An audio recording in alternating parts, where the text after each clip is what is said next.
This episode of SMG Viewers Comments is brought to you by DistroKid. Get your music online to over 150 different sources for only $20 a year.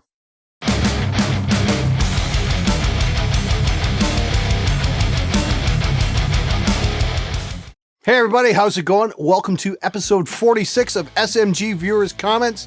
Got a bunch of stuff going on with the channel right now. I'm actually working on a great big cabinet shootout video. That's taken a lot longer to do than I thought it was going to, but it should be quite an eye-opener for a bunch of you guys. We're going to be shooting out a bunch of different cabinets, all with the same amp head, just to show the differences in tone and hopefully help you make an informed purchase.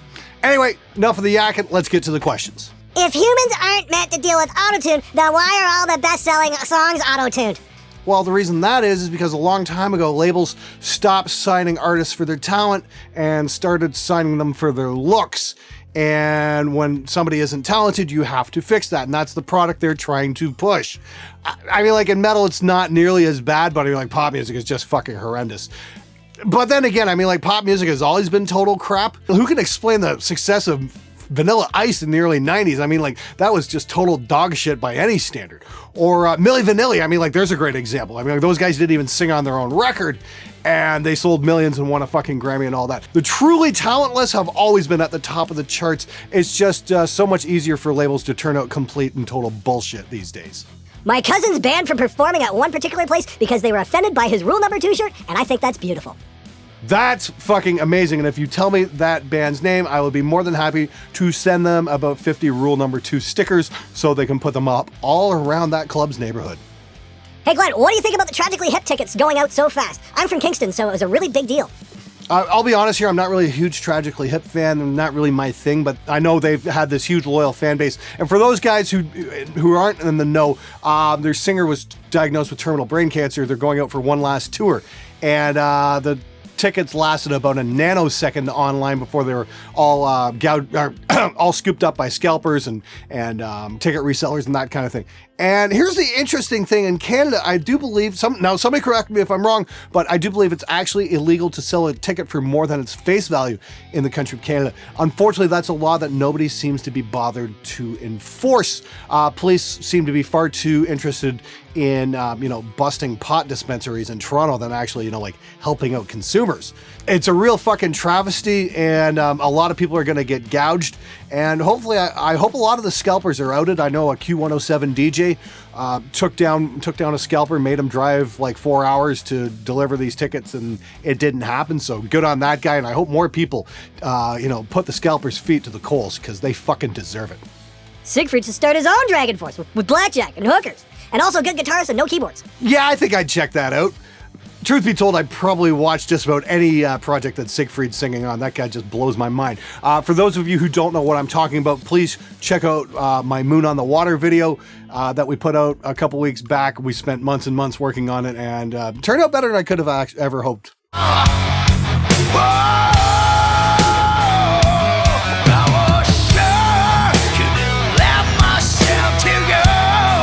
And Siegfried really made that song his own, and it still makes my hair stand on end every time I listen to it. The guy is an absolute monster vocalist, and I'm sure it's only going to be a matter of time before some major band picks him up, because he's freaking amazing. Have you ever had musicians walk out of the studio due to anxiety? Or if a situation like that were to occur, should the musician be blamed? Well, I've never had anybody walk out from anxiety. I've had a kid throw up in the car on the way up to the studio one time back in the early 2000s. I don't know. I guess he was a little nervous about recording with me or whatever. I don't fucking get it. I guess I have that effect sometimes. But, the kid was actually a great guitar player, and I told him as much. And that's the thing. I might be tough on the musicians, but I'm also very fair. If somebody's worked hard, I'm going to say as much. It's like, hey, fucking great job. I just get pissed off at the musicians who don't apply themselves. As for musicians walking out, I think I've only ever had that happen once. It was with a drummer. I got a little offended at a few of my comments. Can't imagine why. But, I waited a good half hour, let him calm down, and, called him up. I'm like, dude, what the fuck? He's like, oh, no. Okay, all right. Let's chill here. All right. So I basically made him a deal. I said, look, why don't you come back? If you don't like how the session goes, I won't charge you for the project. And yeah, we went great, you know, and actually got to be really good friends with that drummer. But it was just kind of an initial getting to know you period. I think he didn't quite know what to make of my witty commentary. Let's just put it that way. Hey guys, I just want to talk about DistroKid here for a second. It is an online music distribution system that I use personally for my own projects. It gets your music onto iTunes, Amazon, Spotify, Google Music, plus 150 more smaller online music retailers. It costs $20 a year. You keep 100% of your earnings. And if you do cover songs, they will get you a license as well, so you can make money that way. And if you go to distrokid.com/VIP/Spectre, there is a 7% discount. And yes, that link is working today. So if you want to get your band's music online to as many outlets as possible with minimal fuss, check out distrokid.com. The link is in the screen below. Hey Glenn, just wondering if I could ask who's your favorite superhero and why? Love the channel, man. I've learned a lot. Well, thanks for following the channel, man. I'm glad you got some use out of it. That's what it's here for. As for the whole superhero thing, I'm not really into the traditional superhero of any sort, really. I mean, maybe if any comic book that I bought recently with any kind of superheroes in it was probably Watchmen. And before Watchmen, I thought that was a great story, but no real particular favorites there. I'm not into the traditional, you know, like costume and cape kind of superheroes. The one book I've read more often than not, actually I've been collecting since 1989, is heavy metal. And that's usually a big collection of European artists and storytellers and whatnot. Let's just put it this way. I am a huge fan of Mobius and Jodorowsky and those guys. And one of my all-time favorite books is The Incal. And for those of you guys wondering, what the fuck is that? Jodorowsky was the guy who was going to do Dune back in the 70s before George Lucas did Star Wars. He did this amazing take on it, and nobody thought he could pull it off, so the project kind of fizzled. And The Incal is what him and his storyboard artist, Mobius, came up with after, and it was a magnificent story. And that eventually morphed into the movie The Fifth Element. There's a lot of elements from The Incal that were put into The Fifth Element. And Mobius actually did the art direction for that film. It's basically a live-action heavy metal comic, and just one of my absolute favorite films. But yeah, I'm definitely not into the standard traditional superhero type comics, that's for sure. I like my comics to be maybe a little bit deeper, the stories a little bit more that make you think kind of thing. What would you think about a band coming into a studio with the guitar and bass DIs already tracked? Assuming the drum performance is solid, I would imagine it would be a huge time saver when tracking the instruments. Yeah, you know, I am totally cool with that. I mean, like, it's almost like, you know, just doing a mix job. I'm actually doing something very similar to that with Tortured Saint right now. They came down and recorded their drums here, and they're going to track the guitars and bass at their place. You know, and that's great. They can get really nitpicky about it, and they can take as much time as they want to track it and make sure everything's clean, and that's cool. And then, you know, I think we're going to be passing the mixing off to a third party. They're still in negotiations right now about who's going to do the mix. It looks like it's going to be pretty cool at this point. I can't say who for certain yet. But yeah, I'm totally cool with that. I remember I did a band a few years ago. They had a keyboard player who'd just show up to the studio with a USB stick with all his tracks laid out. And I'd be like, yes, this makes my life so much easier.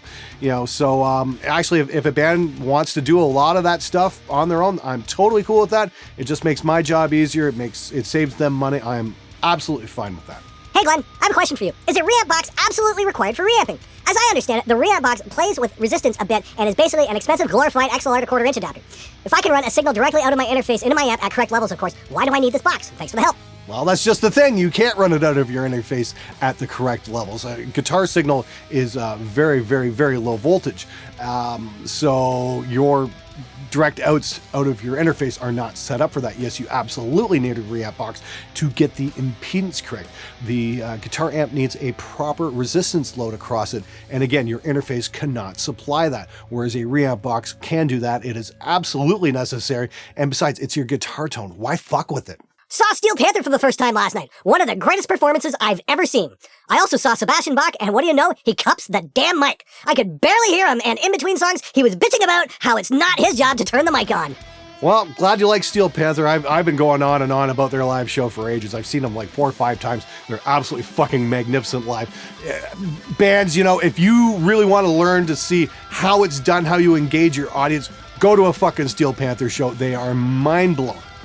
And about the Sebastian Bach thing, you know, maybe he should learn how to hold a microphone correctly. Guy's got a hell of a set of pipes on him, that's for sure, you know. Apparently he called me an asshole at one point. If thin-string peasants are guitarists, then thick-string simpletons are bassists. Quite frankly, I couldn't agree more. Thanks so much for watching, everyone. If you haven't subscribed, please hit that subscribe button. I've got tons of stuff coming up, a lot more tutorials, mixed tutorials, shootouts, you name it, more comedy bits on the way as well. And if you're looking for more stuff, please check out my good friend Brian Storm over on the Metal Sucks channel with the Smart Metal Show. That's it for this week. I'm out of here. Have a great weekend, everybody.